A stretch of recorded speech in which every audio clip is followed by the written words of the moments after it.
오늘 본문은 모든 이스라엘 자손들이 단에서 부엘사바까지, 우리나라로 말하면 백두에서 할라까지 있죠.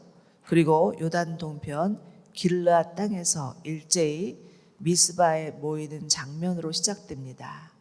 이와 같이 이스라엘 백성들이 다 모인 이유는 어제의 사건, 레위인이 자신의 첩을 12도막을 내어서 이스라엘의 전 지역에 뿌렸기 때문이었습니다.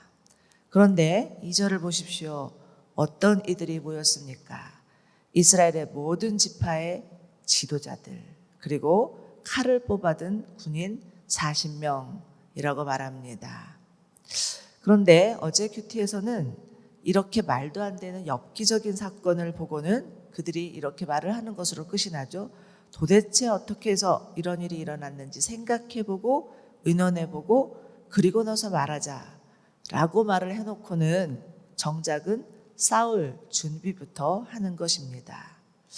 너무나 안타까운 것은 이 전대미문의 사건 앞에서 이들이 하나님 앞에 나아가 울부짖었다거나 금식하였다거나 기도하였다는 말이 한 군데도 나오지 않는다는 것입니다. 이들은 그저 여차하면 싸움으로 해결해 보겠다는 마음뿐인 것 같습니다. 더구나 이들이 모인 장소를 한번 눈여겨보십시오. 이들이 모인 장소는 미스바입니다. 미스바는 원래 이스라엘 공동체가 하나님을 만나는 성소로 여겼던 장소이죠. 그런데 이들이 미스바에 모이기는 모였으나 더구나 여호와 앞에 모였다 이렇게 말을 하고 있는데 이들은 그곳에서 하나님을 예배하지도 않고 하나님께 기도하지도 않습니다. 여러분, 한 개인이나 공동체 안에 문제가 터졌을 때의 반응을 보면 그 사람이나 그 공동체의 영적 수준을 알 수 있습니다. 문제를 가지고 하나님을 찾느냐 아니면 자신의 방법으로 그 문제를 해결하려고 하느냐를 보면서 신앙의 정도를 판가름할 수 있다라는 것이죠. 자, 잠시 우리 모세를 떠올려 봅시다. 모세는 이스라엘이 정말 금송아지를 절하면서 광란의 시간을 보내고 있는 그 절대절명의 위기 상황 앞에서 하나님 앞에 나아가 간절히 엎드려 기도합니다. 하나님, 자신들을 버리지 마시고 주의 길을 우리에게 보여주십시오. 이들은 주의 백성이 아닙니까? 라고 간곡히 기도합니다. 느헤미야도 마찬가지였죠. 그는 예루살렘 성이 회파되었다는 소식을 듣고는 하나님 앞에 나아가서 수일을 울고 슬퍼하고 금식하며 하나님, 나의 죄와 내 아버지의 집이 범죄하여서 이렇게 크게 악을 행하였사오니 우리의 죄를 용서하여 주시옵소서라고 기도합니다. 그러나 사울왕은 자신이 닥친 위기 앞에서 외려 하나님을 찾기는커녕 무당을 찾아가는 일을 은밀히 행합니다. 에스겔서 22장 30절에서 하나님이 이런 말씀을 하시죠. 이 땅을 위해 내 앞에 성벽을 쌓고 성의 무너진 틈에 서서 나로 하여금 성읍을 멸망시키지 못하게 할 사람을 찾았지만 그들 가운데 한 사람도 찾을 수가 없었다. 하나님은 정말 무너진 틈에 서서 인생의 위기 앞에서 하나님의 얼굴에 도우심을 구하는 자, 그 자를 찾으십니다.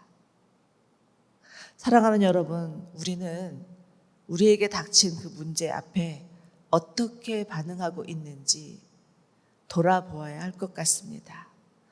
아무리 모든 게 다 무너지는 것 같은 위기의 순간에도 하나님을 찾고 하나님을 구하는 자, 하나님은 그런 자를 돌아보실 뿐만 아니라 그 자들을 통해서 하나님 나라를 건설하실 것입니다.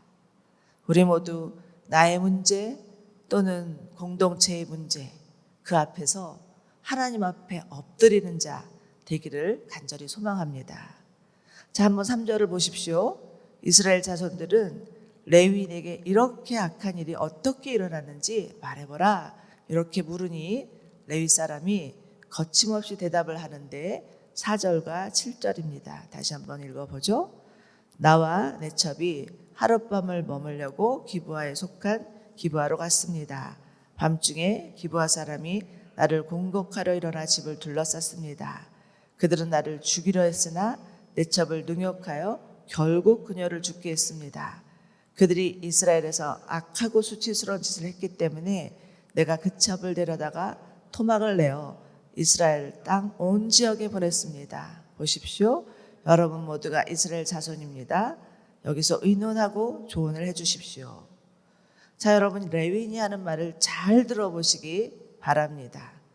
그는 지금 자기 나름대로의 도덕적 근거를 내세우면서 생생하게 자신과 첩이 당한 일을 묘사하고 있지만 그의 말에는 어딘가 왜곡과 과장이 뒤섞여 있습니다. 5절을 보시면 그가 기브아 사람들이 나를 공격하려고 일어났습니다 라고 하지만 엄밀히 말해서 기브아 사람들이 아닌 기브아 불량배들이었습니다. 그런데 기브아 사람이라고 지금 싸잡아서 얘기를 하는 거죠. 그러면서 문제를 일으킨 대상을 일반화하고 있습니다. 그리고 나를 공격하려 일어났다라는 말은 그 밑에 영어 성경을 보면 intending to kill me라고 되어 있죠. 나를 의도적으로 죽이려고 했습니다 라고 말을 하는 것입니다. 그러나 이것은 그 사건을 확대 해석한 것입니다. 또한 자신의 가정 문제에 대해서 은폐하면서 기브아 사람들이 자신의 첩을 데려다가 능욕하여 죽게 만들었다라고 하면서 그들의 죄만 부각시킬 뿐이지 자신의 죄, 자신이 한 일에 대해서는 전혀 드러내놓고 있지 않다라는 것입니다. 더군다나 6절을 보시면 이스라엘 땅에 내가 그것을 보냈습니다라고 하는데 이것도 그 영어 성경을 보면 이스라엘의 inheritance, 유업이죠. 이스라엘의 유업에 보냈습니다라고 하면서 어쩌면 이스라엘 지파의 그 종교성을 자극하고 있기도 합니다. 물론 기브아의 불량변질의 한 짓은 정말 천하의 몹쓸 짓이죠. 그리고 마땅히 벌을 받아야 하는 일이지만 레위인의 답변에는 자기 변명, 자기 합리화 그리고 사람들을 자극하기에 충분한 선동의 표현들이 넘쳐나지 자신의 문제에 대해서 자신의 잘못에 대해서 회개하거나 정말 눈물 흘렸다는 말은 조금치도 보이지 않습니다. 여러분 레위인이란 자는 어떤 역할을 하는 자입니까? 레위인은 누구입니까? 그들은 하나님께서 이스라엘 지파 중에서도 특별히 거룩하게 구별하여 하나님의 소유된 자들이라 라고 하나님이 말씀하신 자들입니다. 이들은 성막에 기거하면서 백성들이 하나님 앞에 나아갈 수 있도록 중간 역할을 하는 그러한 정말 하나님께 나아가서 모든 제사를 돕는 그런 자였습니다. 그런데 지금 이 자가 자신의 분노를 다스리지 못하고 자기 변명에 급급하고 자신의 한 행동, 자신이 한 말 한마디가 이스라엘 공동체 가운데 어떤 영향을 미칠지 전혀 헤아리지 못하고 있을 때 그 레위인의 한 말과 행동으로 인하여서 이 이스라엘 공동체 전체가 파멸의 위기에 몰아치는 그러한 일까지도 나타나고 있다라는 것입니다. 얼마나 무서운 일인지 모릅니다. 자, 여러분 우리는 누구입니까? 우리는 베드로전서 2장 9절에서 너희는 택하신 족속이요 왕같은 제사장이요 거룩한 나라요 그분의 소유된 백성이라 이렇게 말씀해 주셨습니다. 예수님이 오신 이후에 우리 또한 정말 이스라엘의 그런 레위인처럼 레위 지파가 돼버린 거죠. 그런데 우리에게도 그렇기 때문에 정말 모든 사람들이 무사람들이 하나님께 나아갈 수 있도록 돕고 기도하고 섬겨야 될 영적인 책임이 있는 자들입니다. 정말 나의 말 한마디, 나의 행동 그것들이 공동체에 많은 영향을 미치고 세상에도 영향을 미칠 수 있다라는 거죠. 우리 이 아침에 정말 내가 하는 말 한마디와 행동이 공동체에 부정적인 영향을 미치고 있지는 않은지 우리 자신을 살펴보아야 할 것 같습니다. 자, 이제 레위인의 답변이 이스라엘을 자극하기에도 정말 충분하고도 남음이 있었습니다. 그들이 한 결의를 보십시오. 8절입니다. 8절에서 이들은 우리 가운데 어느 누구도 자기의 천막으로 가지 않고 우리 가운데 어느 누구도 자기 집으로 돌아가지 않을 것이요. 이제 제비를 뽑아서 우리가 기브아를 치러 올라갈 것이다. 이것이 우리가 기브아에 대해서 할 일이다. 참으로 모진 각오, 정말 무서운 결단입니다. 여태까지 이들이 이렇게까지 한 마음이 되어서 모인 적이 단 한 차례도 사사기에는 나오지 않습니다. 사사들이 아무리 외치면서 이들을 공격하고자 하는 블레셋 미디안을 치러 가자고 해도 못 들인 채 하면서 뒤로 빼던 자들이 이스라엘 지파들이었습니다. 그런데 지금 자신의 동족을 치는 일에는 열심히 특심인 것입니다.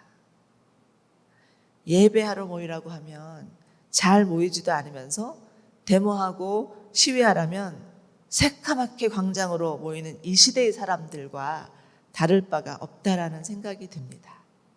그런데 여러분, 과연 이는 무엇을 위한 모임입니까? 저는 오늘 이 말씀을 묵상하다가 문득 예수님을 죽이기 위해서 한자리에 모였던 사두개파, 바리새파 사람들이 생각이 났습니다. 이들은 자신들이 가지고 있는 그 교리나 견해의 차이 때문에 늘 앙숙이었던 자들이었습니다. 절대 하나가 될 수 없는 자들이었죠. 그런데 예수님을 십자가에 내모는 일만큼은 한 마음이 됩니다. 서로 의기투합하여서 예수님을 죽이는 일에 혈안이 되었던 것이죠. 그러나 우리가 정말 이 바리새파 사두개파의 사람들, 그리고 지금 이스라엘 지파가 모인 이 자리, 이 배후에는 역사하는 사단의 세력이 있다는 것을 묵과하시면 안 됩니다. 로마서 16장에는 너희는 선한 데는 지혜롭고 악한 데는 미련하라, 이렇게 말씀하고 계시죠. 행여 우리 안에도 정말 잘못된 그런 선동에 부화내동하고 있지는 않은지, 잘못된 일에 우리 자신을 투신하고자 하는 일들이 일어나고 있지는 않은지, 정말 요즘 같은 이 SNS 시대에는 더욱 분별력이 필요한 것 같습니다. 얼마나 인터넷상에서 정말 우리를 선동하고 우리에게 잘못된 지식, 정보를 주면서 우리의 마음을 흔들고 쏠리게 하는지 모릅니다.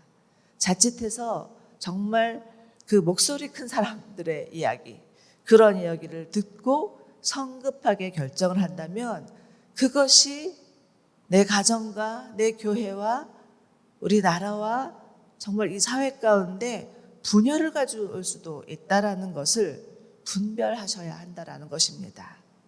정말 바라기는 우리가 우리 귀에 들리는 대로 반응하지 않고 사람의 말보다 하나님의 말씀, 그 진리의 말씀에 귀를 기울이면서 주님의 말씀을 따라가는 저희 모두 되기를 축원합니다.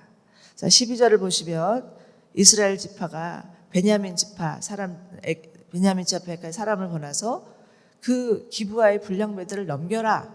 우리가 그러면 그들을 죽여서 이스라엘에서 악을 없애도록 하겠다라고 요구하나 베냐민 지파는 이들의 말을 듣지 않습니다. 오히려 이스라엘과 맞서기 위해서 칼을 뽑아든 자가 26,000명이었는데 이 외에도 추가로 700명의 사람을 선별하였다라고 합니다. 16절을 보시면 이 선별된 사람은 700명은 왼손잡이였고 이들이 무린매로 돌을 던지면 머리카락도 실수하지 않고 맞힐 수 있는 자, 대단한 자들이죠. 이런 자들이 뽑혀서 지금 이스라엘 11지파와 베냐민 지파 11대 1로 싸울 태세를 하고 있는 것입니다. 여러분, 앞으로 어떤 일이 벌어날지 보지 않아도 예측이 가능하죠. 결국 이 레위인의 개인적인 분노, 그 개인적인 분노와 레인이 한 그 짓이 이스라엘 공동체 전체를 파멸로 몰고 가고 있고, 이 베냐민 지파 있는데 이 베냐민 지파 안에 있는 지파 이기주의, 이것이 공동체의 존속마저도 흔들리고 있다라는 것을 볼 수가 있습니다. 참 정말 이 사사기 19장 20절에 나오는 이 사건을 묵상한다는 것이 참 이 자체도 마음이 너무 어려운 것 같고요. 정말 이것을 보고 어제도 얘기했지만 이것을 설교한다는 것도 너무 힘든 일인 것 같습니다. 그러나 정말 우리가 정직하게 우리 자신을 살피고 교회를 돌아보면서 하나님 믿는 신앙이란 과연 무엇인가, 이것을 생각해 보아야 할 것 같습니다. 하나님 믿는 신앙이란 자기 중심에서 벗어나서 하나님 중심으로 중심 이동을 하는 것입니다. 내 가족, 내 학교, 내 교회, 내 직장, 내 나라를 넘어서서 나 아닌 다른 가족, 다른 학교, 다른 교회, 다른 직장, 다른 나라에까지 아울리치 하는 것입니다. 만약 내 주변에 있는 이웃이나 또 가정들이 죽어나가고 있는데 나만 잘 살면 되지라고 생각한다면 그것은 정말 우리가 예수님 믿기 전에 옛 생각, 옛 습관, 옛 사고들입니다.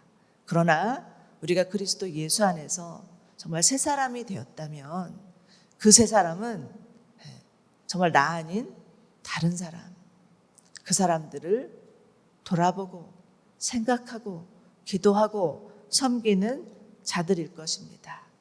그러나 정말 저희가 그리스도 안에서 새 사람이기 때문에 나 말고도 다른 사람에게 대해서 관심을 가지고 그들을 섬기기 시작한다면 정말 우리가 이제껏 한 번도 경험해 보지 못한 놀라운 그 마음에서 차오르는 기쁨, 참 만족을 누릴 것입니다. 왜요? 하나님이 우리를 그렇게 만드셨기 때문입니다. 하나님이 우리를 정말 하나님 닮은 영적인 존재로 창조하셨기 때문이라는 것입니다. 그런 차원에서 지금 저희 교회가 정말 독거노인을 돕고, 비록 온라인이지만 아울리치를 하고, 정말 아프간을 위해서 40일을 기도하고 이렇게 하는 것, 이것은 남을 위한 일인 것 같지만 정말 가장 큰 수혜자는 바로 나 자신일 수 있습니다. 내가 나의 이기심에서 벗어나서 이타적인 삶을 조금이라도 살고자 몸부림칠 때 어느새 우리 안에는 이기심이 사라지고 하나님 아버지의 마음, 하나님 아버지의 눈물을 아는 영적인 아비가 될 것입니다. 정말 이 아침에 바라기는 우리 마음 가운데 독버섯처럼 자라고 있는 이기심, 그 이기심을 십자가에 못 박으면서 정말 주님의 마음이 우리 가운데 부어지기를 원합니다. 빌립보서에서는 너희는 이 마음을 품으라 주 예수 그리스도의 마음이니 라고 말씀하고 있죠. 정말 이 아침에 주님 저희 안에 있는 이기심을 다 십자가에 못 박게 하여 주시고 주 예수 그리스도의 마음, 그 마음이 우리 가운데 심겨지기를 원합니다. 하나님은 우리에게 정말 하나님의 나라는 여기 있는 것도 아니고 저기 있는 것도 아니라 너희의 마음 가운데 있다. 너희 마음의 의와 희락과 화평이라 이렇게 말씀하시죠. 정말 하나님의 마음이 우리 가운데 임한다면 우리 아까 찬양한 대로 정말 우리를 통하여서 하나님의 뜻이 이 땅 가운데 이루어질 것을 믿습니다.